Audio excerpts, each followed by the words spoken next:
we are back, and we finished, I guess, the somewhat forgettable Something Wicked This Way Comes from director Jack Clayton, with writing credits to, I guess, Ray Bradbury wrote the screenplay for this, and he also wrote the novel. Ray This is the story of two young boys that are friends, but although it's told, I guess, in hindsight by Will's character, the summer of their 12th birthday, I guess, and how when this strange circus comes to town, all these, I guess, deep secret desires of certain people come to the surface. I mean, how when did this impacts people. When did this movie come out? 1983. All right, so this is like a 40-year-old movie. Could you believe that? That's all right, so nuts. don't worry about spoiling it. The circus is run by the devil. Allegedly. We never get confirmation on that, do we? Or he's a devil, he's a demon, he's something supernatural, and it's one of those deals that we're all familiar with when we're dealing with the devil. He gives you something that your heart's most desire, your biggest regret. He'll solve it. But it comes with a price. But it comes with a price. And that's exactly what happens in this movie. And for some reason, he wants these two kids. Well, I don't think he originally... for some reason, he wanted to know when the thunder was coming. He asked that Fury guy. Right, but for some reason, the kids witnessed it, and then the kids became the focal point of his attention. Right, but which was like strange, because he could have just been like, you know what, let the kids get out of here. Nobody's going to believe him anyway. Right. But he was still... I mean, he had Tom Fury in that Days or whatever. Tom Fury. It's a great name. Mm-hmm. The guy who plays him the actor's name is Royal Dano. I wonder if he's related to Paul Dano. Yeah, you never know. He wasn't weird and creepy, though. Paul Dano's the master of weird and creepy. You leave him be. He's a good No, I love that he's the master of weird and creepy. He's got a place. Yeah. I'm going to go around the table. This is rated PG, tagged as fantasy mystery thriller, and clocks in at an hour and 35 minutes. And it, like we mentioned before, this is an over 40-year-old film.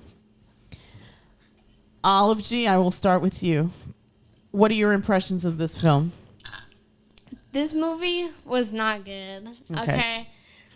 This was like, it just went on way... Like, it didn't go on way too long, but, like, it was such a slow burn, you know, like, as soon as the movie started, like, I was literally falling asleep because of the way he was just narrating, bro. Like, that's the guy that like, should be, like, audio, like, bedtime stories or something like that. Cause like, there's no way... That guy should just, like, not be narrating this movie unless I'm gonna fall asleep. Fair enough. And also, the ending of the villain, oh my god. It was so lame. Like, he was such a big, bad supervillain type stuff. You know, he wasn't really that cool. Yeah, but he was doing bad things, and you're like, I expected more to his ending. Like, I don't know. More dramatic? Like, they would, like fight him or something, but no, he just went on a ride. He gets electrocuted. Yeah, but that's so It's almost like he let himself die. Yes. Yeah, kind of. Yeah, he didn't do anything. Yeah, and he was defeated by the power of love. Yeah. I mean, that makes hey, sense. Huey Lewis should have just came out of nowhere. Just started singing. He just let it happen, and it was so lame. It was so bad. Okay, fair enough. I also want to preface this by saying that this is our second time trying to watch this, because the first time it did put members of the family to sleep. It put everyone to sleep. I don't think any... G was so out cold that you yelled her name like 5 times before she woke up. I actually also fell asleep during this watching of the movie, but it was for like a couple of seconds because I didn't want to have to restart it. Yeah, I had to. Thank you. I had to bust out chips. So to keep everybody awake. I couldn't fall asleep because then we would have to rewatch it again, and yes. I would never be able to do that. This movie was really boring. Okay. What made it boring? I guess it just took too long to pick up. Okay. It just took too long to pick up. Like Olivia said, it's a slow burn or whatever. So it was just annoying, and I didn't really feel any sort of like dread. Like usually when I watch a movie, I'll actually get stressed, and I'll have to like remind myself that it's not actually my life that's being impacted. But in this movie, I was so freaking bored. I didn't give a crap about any of the characters. They were all useless. They couldn't do anything, and the bad guy wasn't intimidating or scary at all. And it sucked. I didn't like this film. All right, that's fair. That's fair. Is there anything good about this film? Was the cinematography nice? Were the costumes nice? Were the set pieces good? I mean, I guess I just like the setting. Like, I've always liked movies that center around sort of like nearing Halloween time. Yeah. It's like fall, and you could see that it's like cold in the air. Do you like the small town setting? Yeah. Yeah. I've always liked that too, especially in films like this. Yeah. And especially during Halloween time. Yeah, the small town thing, and there's like clearly something wrong with the people there. I wanna remind folks here at this table. I don't know if you guys remember the woman in white. Vaguely. Yeah, I vaguely remember that. I forgot about that until you mentioned it just now. So it was also early 80s. It was also very small town in the fall, narrated in hindsight by somebody about their experience as a young person. But I feel like the other movie is stronger than this.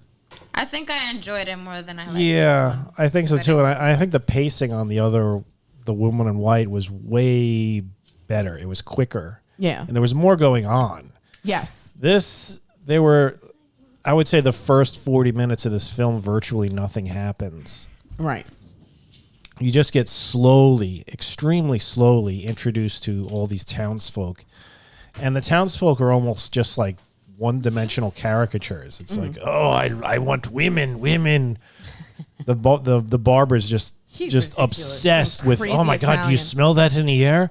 Powder that women wear. Ooh, the women are coming. I Fluttering smell of the ladies. petticoats. The fluttering of petticoats. And then there's the guys, I'm going to win the lottery. And then, rah, rah. Yeah. Didn't he say like he wanted like a cigarette that was rolled on like Cuban ladies' thighs? Yes. His There's dream a of lot a Cuban sexual cigar. undertones here. And the school marm who looked like Mitch McConnell. Somehow she was the most beautiful woman when she was young. It's just like, what? Well, what happened? She got old. Was she cursed by a turtle? And then, the dad I guess the dad had more of a character. Yes. As opposed to the rest of the folks. And even the kids had no character, really. Really? Will was as dull as paint drawing. But I actually like Jim. Jim was not, he was basically not, I miss my dad. That was his entire. That was his entire character. Obviously, he missed his dad. Obviously, he missed his dad. He never said that. I feel he like lived it. Two, he didn't was say the it. He most lived plucky it. one. He was the one that was willing to he get was in trouble. He was a and pain take in the chances. ass. He was a he pain. was a dirty little bastard, and I I don't know about that. Lady in Also- White. That was the name of the wasn't film. that far. He was just kind of. I could see why the devil Also, chose him over Will. What? the father was lame. That wasn't that. But like at the beginning of the story, I remember the narrator saying like, "Oh, this isn't really a story about me. It's more of a story about my dad." Yes. Oh, yeah. So that's probably why I had more of a about character compared to the others. Not very much more. What are your impressions of the film? I didn't ask you. It was slow. The pacing on this film is brutally slow, to the point where It makes you want to break out chips just to stay awake. Yes, I had to, because I was literally dozing off again, and it's just that's the thing. Childhood erases so much, or aging erases so much, because I remember seeing this when I was a kid and thinking it was okay. Mm-hmm. And I was like, ooh, it's a film about like the devil with a carnival, and he's got like little dwarves running around and stuff like that. Little minions. And I don't know. I saw the box cover elicited good memories for some reason, even though I couldn't remember a damn thing about this movie. Yeah, no, the poster was always fun. Yeah, and I like Jonathan Pryce. He's great. He's a great actor. He definitely can play the evil Englishman. Yes. But you could take or leave Jason Robards, I'm sure. But yeah, Jason. But man, this was boring. Oh my God, so brutally boring. No suspense. I didn't give a damn about any of the characters. Like I said, the townsfolk were completely one-dimensional. Will and Jim were just boring children. Jason Robards, dull as hell. I mean, yeah, he works at a library, and his biggest regret is he didn't save his son. It was the neighbor's dad that saved his son, and I guess he was always ashamed about that. Okay, great. Moving on. You can get over that. Your son's alive. Yeah. The mother, inexplicably like absent, 40 years younger than Jason Robards. Like, what the hell was going on there? Was that like a child bride or something? And she was in the movie for like 2 seconds. The movie for 2 seconds. Was Jim's mother kind of like the town floozy or something? She just had some random dude in the house. I think. And it was just like, oh, feed yourself. There's ham and peanut butter. Yeah, what is that? 1940s I don't know. or whatever era this was. What was it? You said Pam? That was Pam Grier? That was Pam Grier. Pam Grier is like, I don't know what the hell she was, like Cleopatra or Death or something. Minion. Pointless. It was you might also just have had Jonathan Pryce doing all the stuff. Yeah. And then that ending, it's just sort of like I said, it's almost like he just let himself be killed. Yeah. Yeah, they bitched him out. Yeah, it was like, if this is so horrible, just get off the goddamn merry-go-round. It was like that lady in Beetlejuice. The Beetlejuice is like ex-wife. Monica Bellucci. Yeah. Yeah, I could see that. Sort of. He was crapped out like Monica Bellucci. Well, she was really kind of bitched out, but like she was bitched out by another thing killing her. He was voluntarily standing on the merry-go-round and just like getting electrocuted. And how does the devil die? And what was Tom Fury? He just tears off his chains and he's like, yes! He's wielding his giant lightning rod and he just kills Pam Grier. He's just like, yes, the power. Like out of nowhere. Where the hell did that come from? The lightning made him go alpha mode.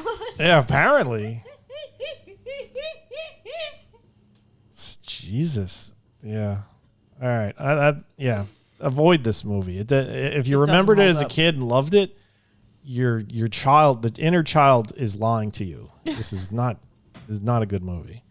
All right, fair enough.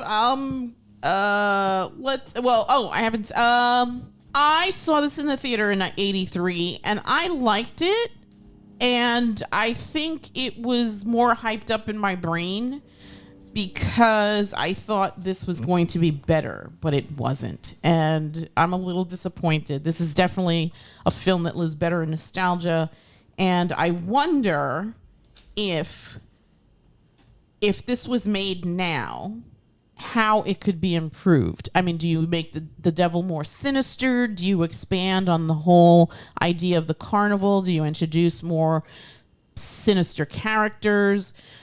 Do you expand on the characters of Will and Jim? Do you make them older, maybe more teenage? Because they're little kids here. There's just so much that you can do. And I think that with the devil, it's the whole art of seduction, right? The devil's going to make your dreams come true. I know how to fix the movie. What? How? You never make it in the first place. Ah, there you go. Problem solved. Yes. And with that... God, you're so unoriginal. And with that, we're going to go around the table and get numbers. I'm going to start with myself. On a scale of 1 to 10... 1983 me probably would have given this a 6 or a 7 maybe, but 2024 me is going to give this a 4.5. What say you? I'm going to give this a 3. G. 3. Olive? 2.5. I'll give it credit. 2.5. No, what's that stupid number? Just give it Wow. a 2. All right. Yeah. Not gonna, this is definitely less than average. yeah. So if you have nostalgia for this, maybe just stick to the Raymond Bradbury story and call it a night. But you can absolutely skip 1983's Something Wicked This Way Comes. There's probably a reason why. This is a Disney film. I think it's Buena Vista. No, I'm pretty sure it's a Disney in the beginning. It said Disney? Are you sure? I'm pretty sure it straight up had the Disney production logo in front of it. I could swear it said like Buena Vista. Presents this garbage. Bro, stop. Let me just see something really quick before we wrap it up. This came out April 29th, 83. Walt Disney Productions and Brinna Productions. The budget on this was $19 million. The opening weekend was a little over $2 million, and the worldwide gross on this was $8 million. That's crazy. That is that crazy. Movie bombed so that hard. movie bombed so hard. I guess there's a reason why they're not wasting the bandwidth streaming this on Disney Plus. All right, let's wrap it up. Yeah, let's wrap it up. And with that, we will bid you all a Good night. Good night.